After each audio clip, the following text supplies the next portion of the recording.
How are we going, folks? Welcome back to day number 2 of Judas Priest Countdown to Invincible Shield, where I'm going to be interviewing. I'm going to be reviewing a Judas Priest album every day leading up to the release of the new album. So we've got about 20-ish studio albums to go through, and I'll be covering live albums as and when they come up as well. So don't worry about that. So yesterday we did Rock-a-Roller. I forgot to mention during that review the pre-history of that album. So Judas Priest's original lineup was formed by a guy called Al Atkins. And he did release a book, a biography, or an autobiography. And for the life of me, I can't find it. I did actually buy it. I bought it on a music stall in, what's it called? Spitalfields. There was a really good bootleg stall. So he would do, different vinyls, some rare singles and whatnot, and he did the occasional bootleg. And I bought a Judas Priest bootleg off him actually, and I'll show you it when we come to it. When I'll cover any live albums or any live stuff I've got when I'm covering that album. So with that tour, I'll cover stuff then. But yeah, it was just there one day. I thought I was curious, so I bought the autobiography of Al Atkins, and it was quite good. Excuse me, but it's like he did all the hard work. He did all of the labouring, and then when it comes to the final hurdle, he quit, and Judas Priest carried on. So KK Downing and Ian Hill were in that original lineup, and we were saying the other day on Maidencast about just people that are reliable and consistent. Like your Dave Murrays, and. Steve Harris will be the leader of the band, but you need a Dave Murray as well, just a guy that's reliable and consistent. And is there anyone more reliable and consistent than Ian Hill? You think about it, that guy has been in Judas Priest since 1970, and he has played on every single album. He's the only one that's been on every single album. He's the only one in Judas Priest now that's played every single Judas Priest show. I think that's just mad. Anyway, so Al Atkins, basically, I think he did like the first 2 to 3 years, and that's where the real hard work goes in with a band, because you're writing all the original material, you're rehearsing non-stop, you're getting all those early gigs, those hard gigs where you're playing to no one and you're building the name and whatnot. But for work reasons and life reasons, I think he had a young daughter or something like that. He basically just came to a crossroads where he was like, look, I need to make a decision here. Am I going to stay with a band, or do I need to earn some actual money? And it seemed like the real world was the road he needed to go down. And I suppose he's been kicking himself ever since. But fact of the matter is, we always hear about this, don't we, with bands? There's always the fifth Beatle, isn't there? There's always that member of the original lineup that either got kicked out or left too soon. But it's kind of like with the whole Dave Mustaine thing with Metallica. It's like, well, fair enough, I'll give you Kill 'Em All, but he didn't write anything on Master of Puppets or the Black Album or anything like that. Like you can only attribute a band's success to an ex-member for so long.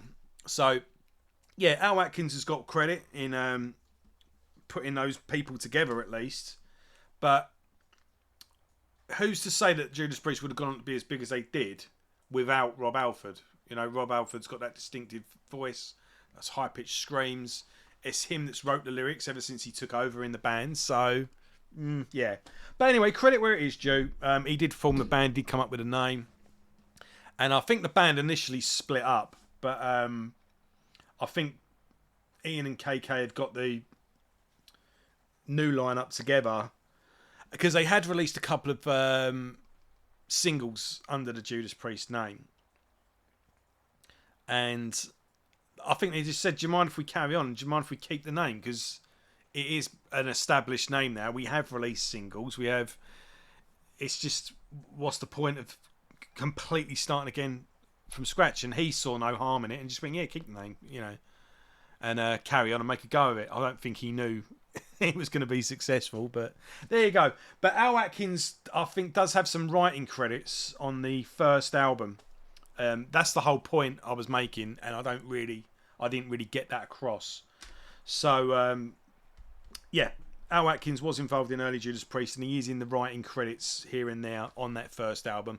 And I think that first album gives you an idea of what the band probably would have sounded like with Al Atkins. I did read or saw something where it's like Al should have sung on that first album. I think that album would have made a lot more sense. But a lot of people listen to that album retrospectively anyway, so it don't really matter. But anyway, right, let's get into it. So, Sad Wings of Destiny is what we're doing now. This is the second album with that iconic album cover. I think it just looks brilliant, doesn't it? And then another iconic back cover as well. I think Rob looks awesome in that photo. And we're getting live photos with it now, and it's coming. You're getting the idea of a really cool live band. Al Atkins is actually in the writing credits for the opening track. Bloody hell. Victim of Changes. The song was originally called Whiskey Woman. And let's get this camera to stop being blurry. Bear with me. Let's lean. Here we go. Right, so yeah, Victim of Changes is a sort of reworked, reconstructed song that was originally in the band's repertoire. And I think that opening line, Whiskey Woman, don't you know that you were driving me insane? So he must have earned a couple of quid off possibly the first album, but Victim of Changes is a mainstay in the band's set even today. So he must earn a couple of quid from that song alone. But yeah, this was released in 1976. We've got a new drummer this time. As I mentioned yesterday, the drum stall of Judas Priest is a bit of a revolving door in the early days. So Alan Moore drummed on this album. Opening. This is where we get to the point where I mentioned yesterday, heavy metal unknowingly invented by Sabbath but perfected by Priest. This is where I think there's other bands as well. They all created it in their own way. But this is where we get the twin lead guitarist come from.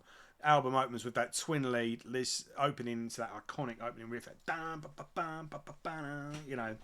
and like I say, Victim of Changes. What can I say about that song that hasn't been said a million times? I mean, it's quite slow tempoed in the big scheme of things, not as heavy as it is today. I think where it's been constantly played live over the years, it's kind of evolved into its own.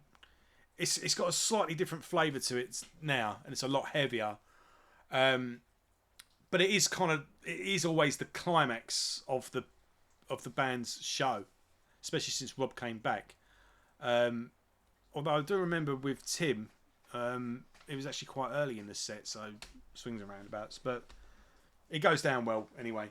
But great main groove of a riff, a great tale of a woman that's basically succumbed to alcoholism, and there's like a reflection at the end of how she was once beautiful. Like, this isn't what she is, this is what she's become, and the world has done that to her in various ways. But it's just such a good song. It's so good. I mean, what a way to open it, and with the leads, there's some blistering solos in there, but then with opening with that twin lead, that and then kicks into the main bulk of the song. Rob is well and truly comfortable in his feet now. He's hitting all these high notes. Then it goes into that slow section with that, and then he sings that, when she was beautiful, when she was mine, and then when it kicks in, I'm not going to do the scream, but when he goes, victim of change, yeah, and just holds it, it's just piercing, and with that backed up by that, and just the leads in it as well. That is how you open an album, folks, and it's kind of they open with the epic, really, but there's loads of interesting stuff that goes on in the album. So then kicks in straight into the Ripper, again another mainstay in the band's set list even today. I would say again, it's quite basic on this studio version of the album. This studio version of the song, there you go, got there. Again, it's quite basic. It's kind of tightened up and made heavier again as the songs evolved in their live set, but it's a classic nonetheless. You had like a 3-part trilogy in Rock and Roller, you now get a 2-parter After this, you get Victim of Changes and Ripper, and then you got Dream Deceiver, which then leads into Deceiver. It's a 2-part song basically, but yeah, high pitched vocal on the chorus. He's well and truly Dream of Deceiver starts out quite folky and acoustic. You've got some really beautiful vocals and a really nice solo on there as well. And Rob is really harmonising with his vocals now. Like there's a bit in the end where it kicks in, and he's like oh, but like really high, and he's just his voice is becoming an instrument on its own. But yeah, you got high pitched vocals in the chorus. You got beautiful guitar melody with Rob harmonising, and then it just as this like folky acoustic song sort of builds up, it goes into the heavy part, and that's when we get into Deceiver. So basically when the drums kick in, and then it goes more up tempo, and kind of like Bohemian Rhapsody, by Queen. There's when it kicks, it's basically one long song, but that's the second part of it. And Dream of Deceiver, and it should have just been one song, really. I don't know why they put it in the two. But and it would have only added up to about 6.5 minutes. Well, Victim of Changes is over 7. So, but yeah, really, really good. Shame they don't do it live nowadays. And I'm going to be saying that a lot going through this. Then we get the prelude, which is just a 2-minute little instrumental, like piano with a bit of lead guitar. And then we kick into Tyrant. What a fantastic song.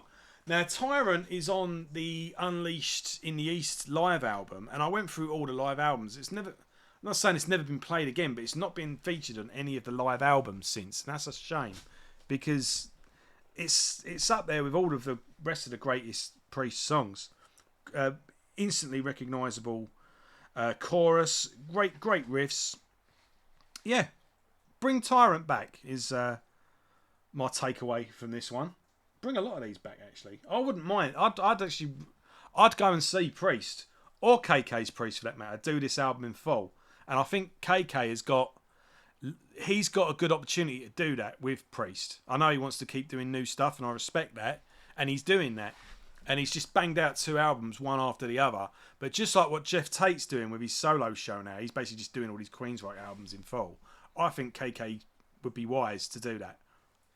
I reckon that'll certainly get a few more people through the door if they're going to be playing insert album here. I think he should start taking that...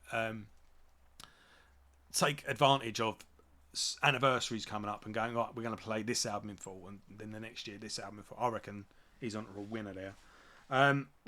Where were we? So Tyrant, really good song, really good upbeat rocker, awesome chorus, and yeah, although it's much better on Unleashed in the East. Genocide is a good rocker too. It's got a bit of a swagger to it, maybe a bit of Thin Lizzy, dare I say it. But yeah, another underrated track. And yeah, really, really, really good. And then we get Epitaph, which is a piano ballad. It's literally just piano and Rob singing, with Rob doing his own backing vocals, like his little harmonising in the background there. But it's a really nice little song. It's really cosy sounding. But it just reminds me of being in an old pub, And it's got a bit of Queen to it, really. Bit of, I think Rob's probably channeling a bit of Freddie Mercury.